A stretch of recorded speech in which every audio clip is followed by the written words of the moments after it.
Yeah, my name is Michael. I'm an alcoholic. I'm sharing this aspect of the meeting here. If you can't, can you please help me out with the serenity prayer?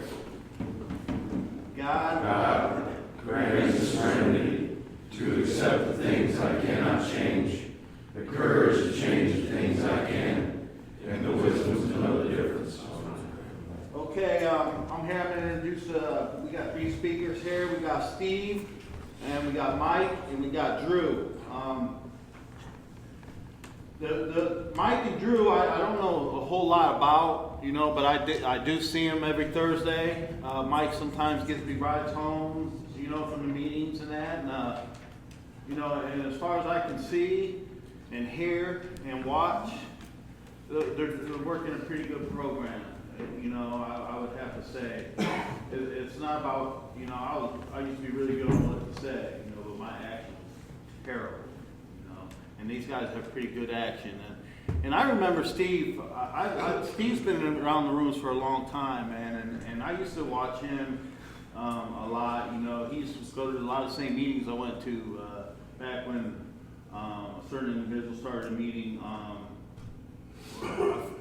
My mind just went blank, but it was at the Ark, and he used to be there all the time, and he had some time clean, and I know he has good action. He also has helped me and took me home and stuff, so I know these 3 are going to have a good message. And so the topic is going to be about the fellowship, or the legacy about the program. I know about the fellowship, man. It's not too many places you can put a bunch of drunks and addicts around in a room together or something ain't gonna pop off, You know what I mean? It's just a fact. And the thing that's awesome about the fellowship is we all have a common problem. And it takes all of us and God and the higher power to bring us together and make us feel comfortable with each other, and that's important, fellowship of just helping another individual, home groups, all that stuff. Of course, I'm not going to say very much more. I'm going to give you Mike is the first speaker. Here's Mike. Thanks, Mike. Thanks, Mike.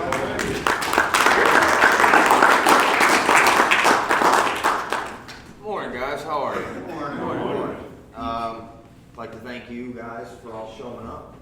Great looking crew. And it's a blessing to be able to stand behind the podium and to do anything for Alcoholics Anonymous, especially for my home group. My sobriety date is 1/4/24. Celebrate a little bit over 8 months, and that's an act of God, man. That is it is a miracle. Because 8 months ago, I wasn't really welcome in very many places, if anywhere.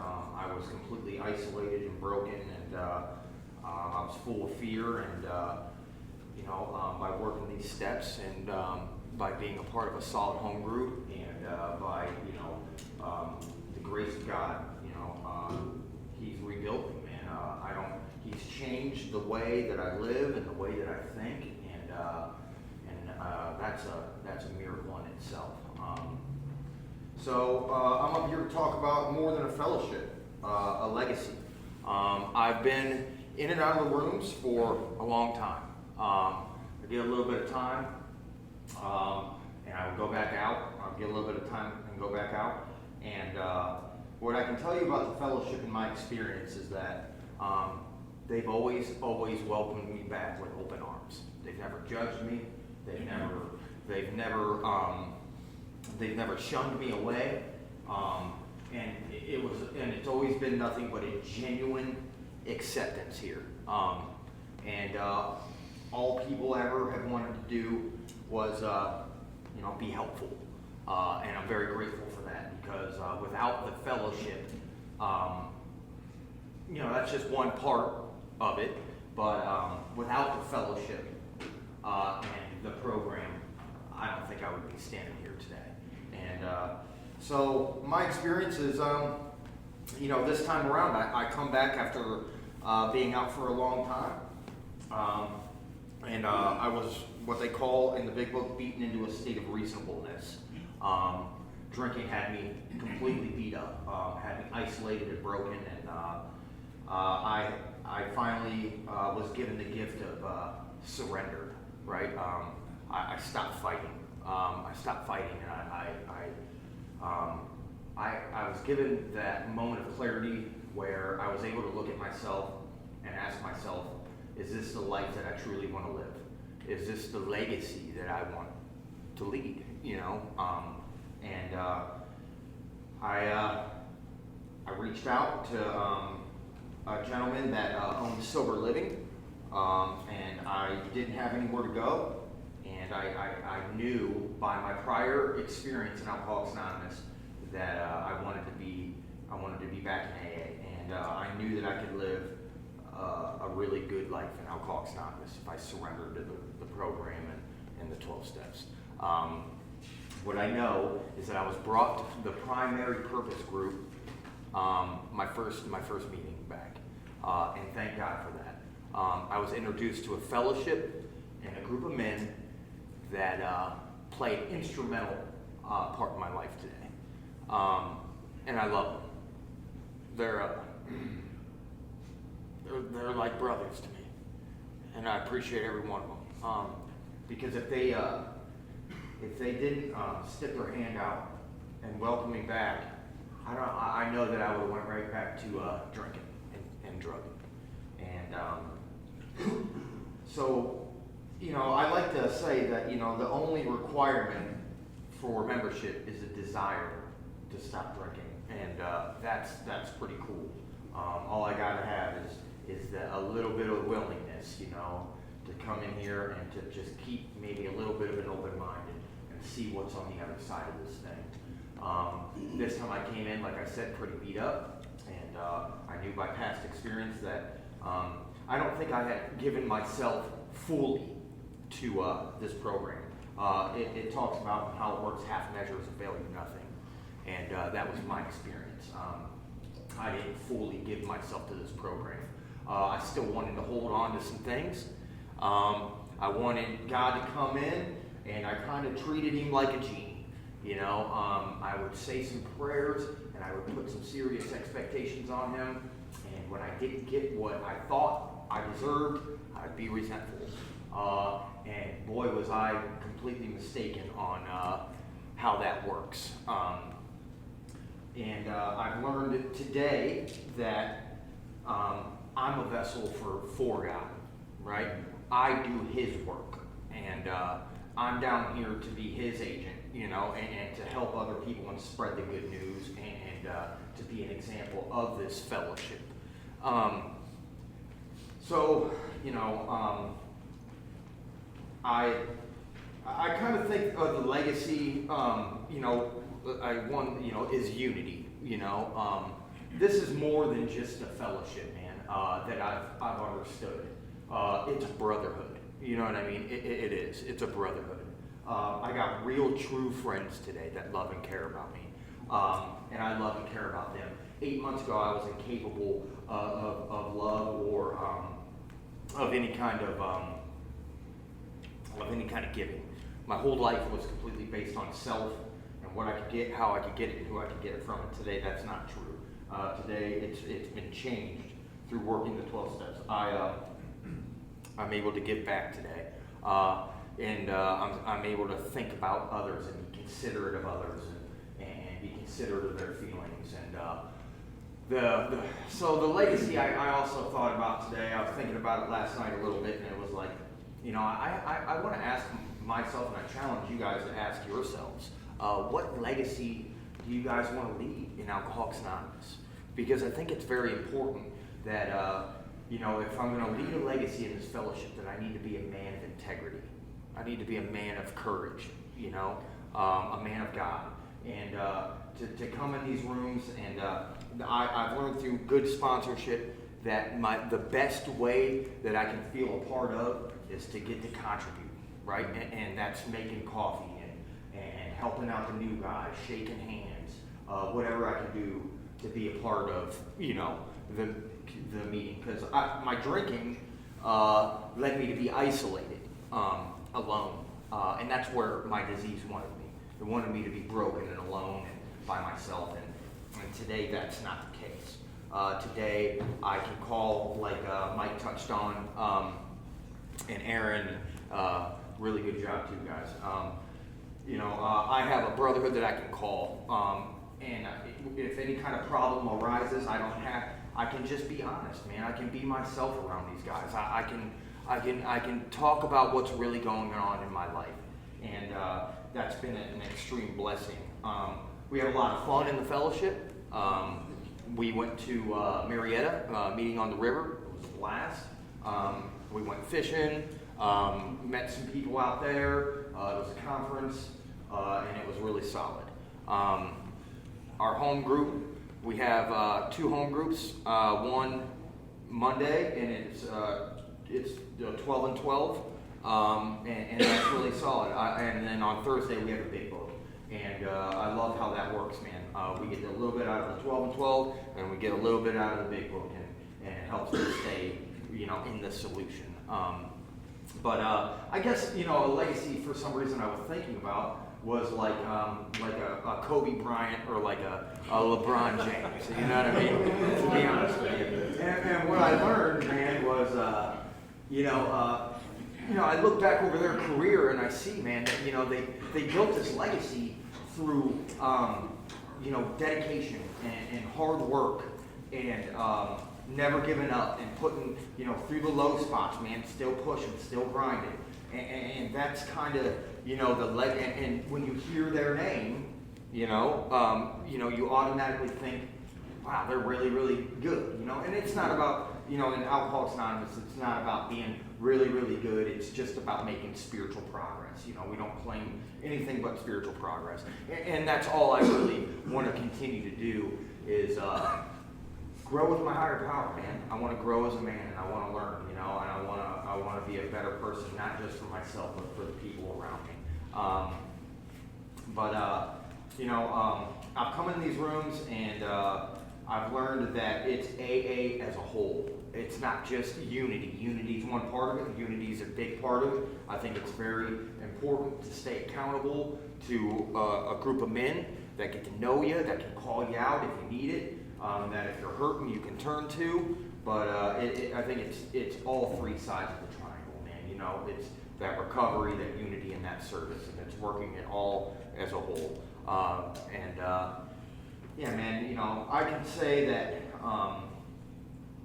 I wouldn't change the group of men in my life today for anything. I look forward to my home group.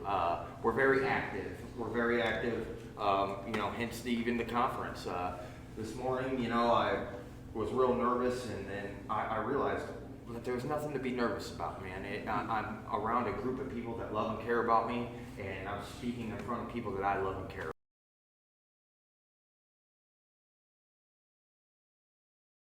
Harleys together and that are living this program both inside and outside of their life. I've been in and out of this program pretty much my whole adult life, and I've been a part of a bunch of different fellowships within the fellowship. And when I came back in this time, I wasn't really sure if I was going to stay or not, whatever. I don't know. I was doing this 2-week thing on and off.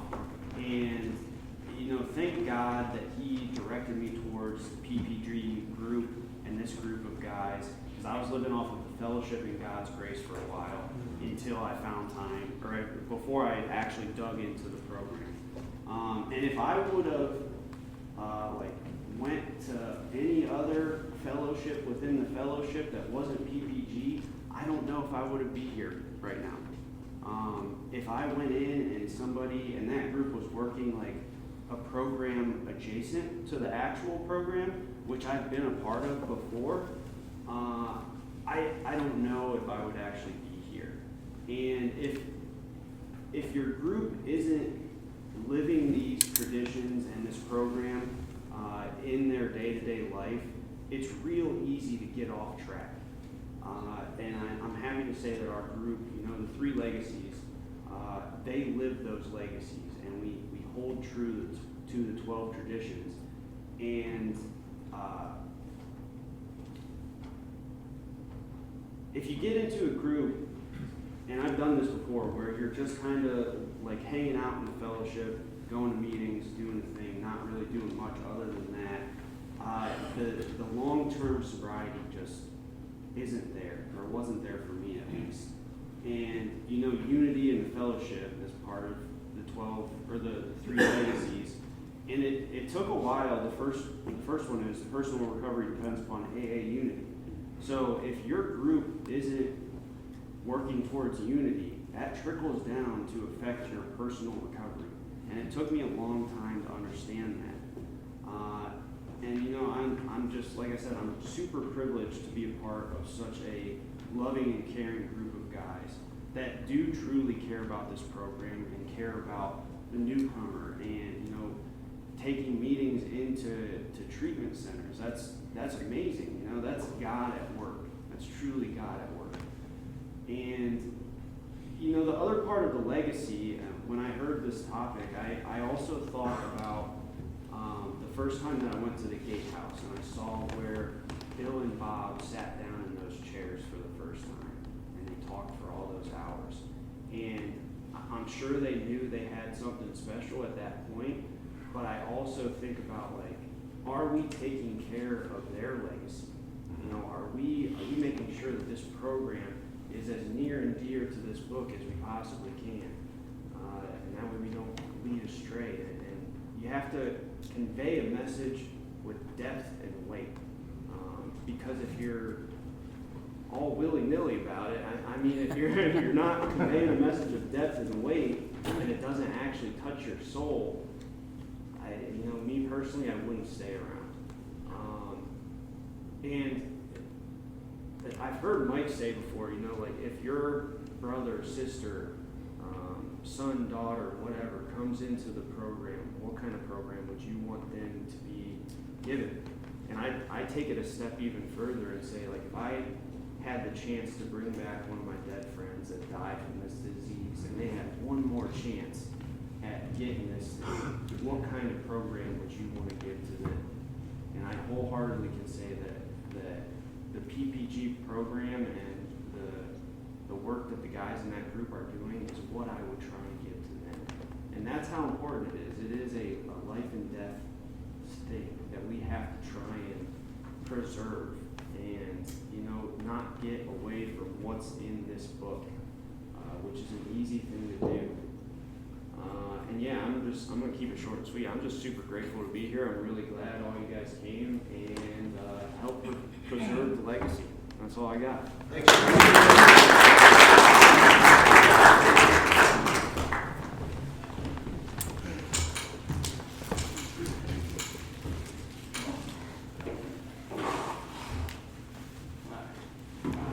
What's up, guys?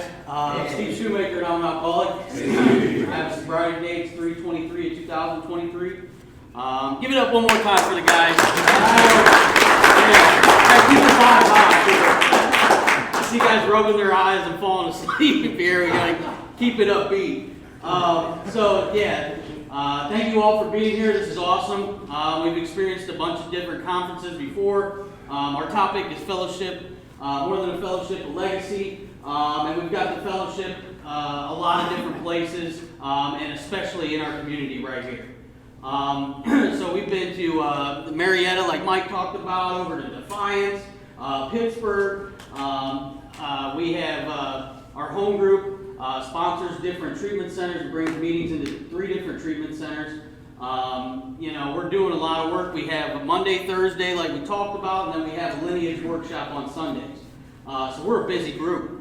And fellowship for me has changed over the years. So a little backstory on me. I was in the rooms of Alcoholics Anonymous, abusing the fellowship and the program and the 12 Steps of Alcoholics Anonymous, and robbing myself the opportunity to have spiritual experience, and robbing myself the opportunity to grow in a program that's given me new life, right? I got sober in 2015 for the first time. I didn't know if I wanted to stay sober, but I stayed. I had worked the steps of Alcoholics Anonymous. but I really didn't know what an alcoholic was. And like we talked about, I said I was an alcoholic because you did. And I stayed in the rooms from 2015 to 2021. So like I said, I abused the fellowship. I used it for all the wrong things. I used it like I was out on the street, and whatever I could get out of it for selfish and self-centered reasons, I would take it and use it to my advantage in some sort of weird, selfish way, right? So I did that for a long time. Like Drew was talking about, I had a bunch of different groups of friends that I would always burn a bridge with in Alcoholics Anonymous. And then I would move to another group of friends and hang out with them and go bowling and go eat or whatever. And then I would do something stupid and, you know, whatever, and break that bond with that group of friends. And I started to make a bad reputation for myself in Alcoholics Anonymous. I wasn't being a very good guy, and just to show you how good God is, I stayed sober, just sober, somehow, on God's grace alone for 6 years. That's how God good is, how good God is, man. And but I did end up going back out, and I was very, full of incomprehensible demoralization, very embarrassed. I felt like I let the friends that I did make in Alcoholics Anonymous, I let them down, and that I knew deep down, and I had this moment of clarity when I was in jail and facing 4 felonies after 6 years of sobriety and speaking from podiums and trying to sponsor guys, but it just wouldn't take. And I went back out, and I was just very embarrassed, and I'm in jail, and I had this moment of clarity where I'm so selfish and self-centered and just so embarrassed by the way I behaved in Alcoholics Anonymous, a program that tried to save my life, and the people I let down who were trying to help me and love me so I could love myself, and I selfishly took that and burned it up. So that's my initial experience with Alcoholics Anonymous. So so the fellowship, as far as that goes, I just ran around the rooms and chased girls and showboated, right? And I took from Alcoholics Anonymous, and not in a good way. So my experience now, like I talked about, we bounced around all over Ohio. We've been to Pittsburgh, and we go to New York coming up in a couple weeks for a salmon run. We go fishing in upstate New York and fellowship with the fellas up there. And primary purpose group is just doing the work, man. I mean, that's the least I can say is that we're doing the work. And my sponsor tells me all the time that God blesses sponsorship, and so for me, action is involved. And if I want to be a good member of Alcoholics Anonymous, there's a lot of work to be done. And I got to do the work, and I got to do it well. He tells me all the time, you better get used to this.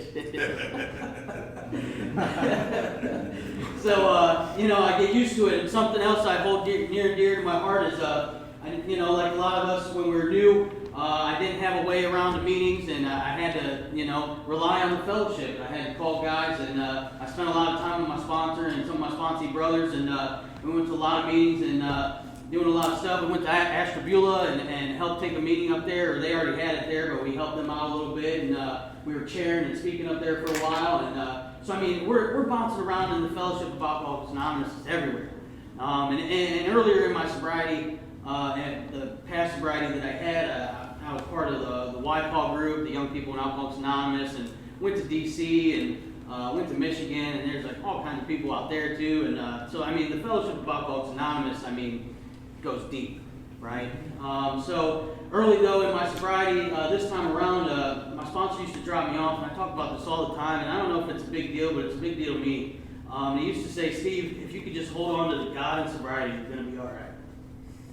And that used to hit home for me, and I would go inside and I would do my step work, and I would just, I knew this was going to save my life. So just little things like that, are what the fellowship means for me.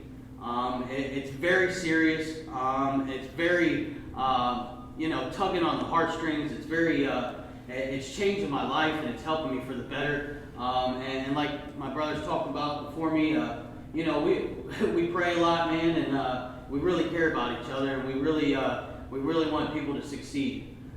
So for me, that being said, what kind of message am I carrying?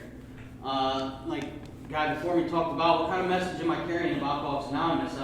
I got all fired up. I was trying to bullet point some things for this talk I was going to do today, so I listened to some Chris Raymer, and I was all fired up, and he was talking about the fellowship and how early on, back when Bill and Bob started, I mean, they were fellowshipping back then, and Bill came to Bob's house, and they were kicking it, and they just started this program, and the first 100 men and women, so the success rate back then was like 75 to 100% success.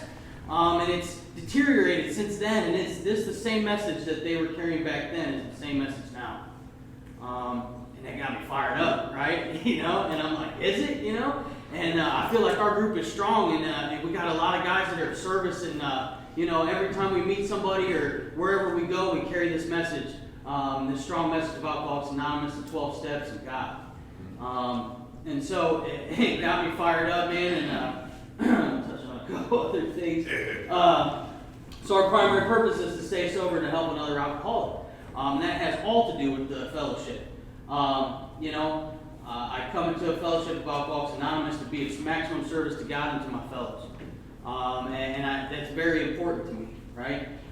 So me helping another alcoholic stay sober is in turn helping me stay sober.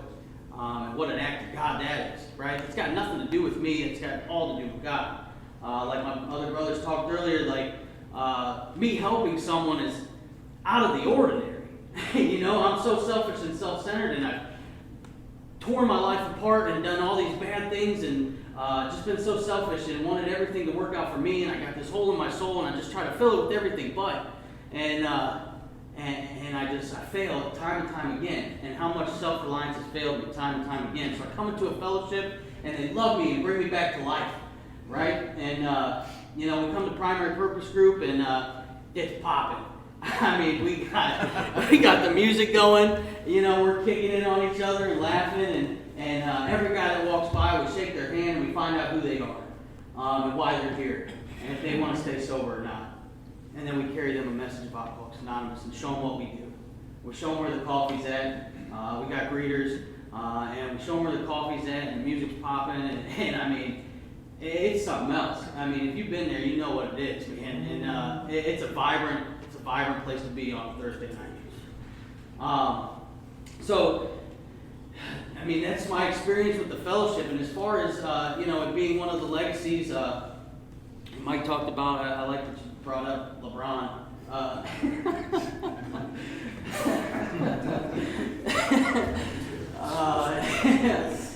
No, I'm kidding. But no, the legacy, man. What kind of AA do I want to be, man? And what kind of fellowship do I want around me? And do I want it to be a message of depth and weight, right? And I want guys around me that pray for me.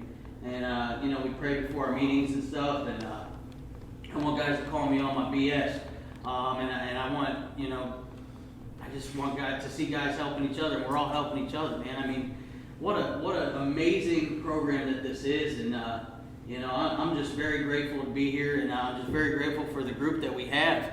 I'm very grateful for my sponsor, grant sponsor, and all those before me, and all the things we get to experience. And that's the legacy there. I mean, we just everywhere we go, we touch down somewhere, and we leave a little bit of ourselves somewhere. And people know who the primary purpose group is. I mean, we take over whole meetings, and people know who we are, you know what I mean? And there's some sort of presence of God, or just some sort of aura or glow around us, that we have a working and living knowledge of the 12 steps of Alcoholics Anonymous, and we live that wholeheartedly.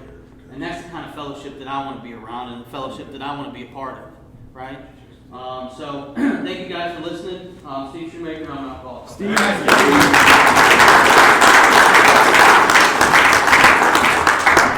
Thanks, fellas. Appreciate that. Legacy. I like that LeBron legacy too, but I call it Lil Bubba. But anyway, man, I appreciate it, guys. And real quick on that one Saturday, we went to an AA meeting at Paradise Club. We sat in there, and I counted in the room, I counted like 20 people that had something to do with PPG at one point or another, or still their home group. You know what I mean? That's awesome. 20 people at least, you know. So I appreciate it, man. You guys, good job, Steve, Fire, always. You know, all you guys, man. Just keep up the good work. It's 10:35. We wanted to go for it. Do you want to move on or take a break? Take a cigarette break, whatever, smoke, whatever you guys gotta do. You know, appreciate it.